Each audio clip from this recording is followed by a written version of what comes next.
propre commerce. Jim se spécialisait surtout dans la vente de disques, d'outils de jardinage, des bibelots, de l'artisanat, et j'en passe.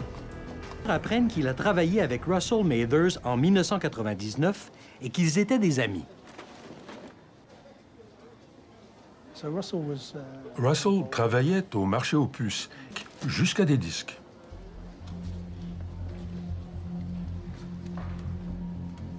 Ses affaires allaient bien. Enfin, c'est ce que la rumeur laissait croire. Puis, toujours selon la rumeur, Russell Mathers aurait dit à qui voulait l'entendre qu'il allait lui... Russell est furieux et décide d'employer les grands moyens. Il a appris que Jim ne possédait pas d'assurance habitation. Il a requis les services de Ted Wells pour mettre qui a déclenché cette réaction en chaîne. Ted Wells appartenait à un groupe d'individus que Russell Mathers employait à des fins... Les enquêteurs peuvent maintenant interroger deux suspects dans ce possible homicide. Ted Wells et Russell Mathers. Et Russell en long et en large. Il n'a rien dit qui puisse supporter les actes. Il avait peu d'amis ou confidents. Il a tout nié. Il a nié le meurtre. Plusieurs témoins ont vu Ted Wells à la maison de Jim. Plusieurs des voisins... Réussiront-ils à obtenir des déclarations incriminantes de Mathers et de Wells?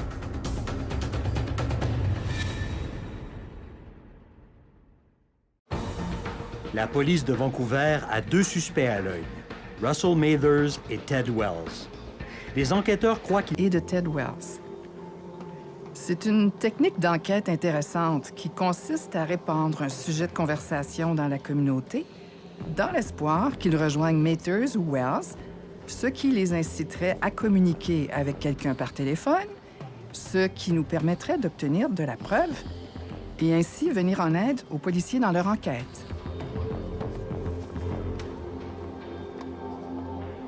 Extrême, même au téléphone. Et notre écoute de son téléphone n'a rien donné. Mais... Enfin, cette tragédie en venait à sa fin. Peut-être une résolution. En décembre 2000... Je suis entrée en même temps que Mathers. C'est Ryan qui m'a dit cela, je crois. Je pense qu'il a aussi témoigné à l'effet que la conversation qu'il avait eue sur le balcon arrière de sa maison et avait déclaré qu'il avait dit à Ted Wells de mettre... Nous avons fait la... Il a témoigné à l'effet que Russell Mathers était bouleversé. Il tremblait. Il était pâle et il avait dit, selon Danny Lyon, ce qu'il n'avait pas planifié. Il croyait qu'il sortirait de la maison.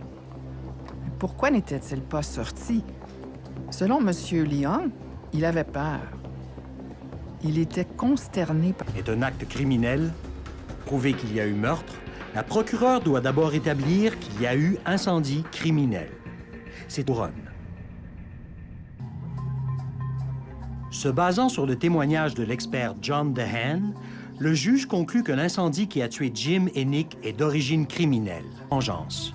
De plus, il n'y a aucun moyen de corroborer les conversations que Dan... J'étais là et je me suis dit suffisamment de preuves pour le condamner. C'était donc terminé. Pas pour moi, mais pour Mathers. par faire état des circonstances atténuantes relatives à Wells.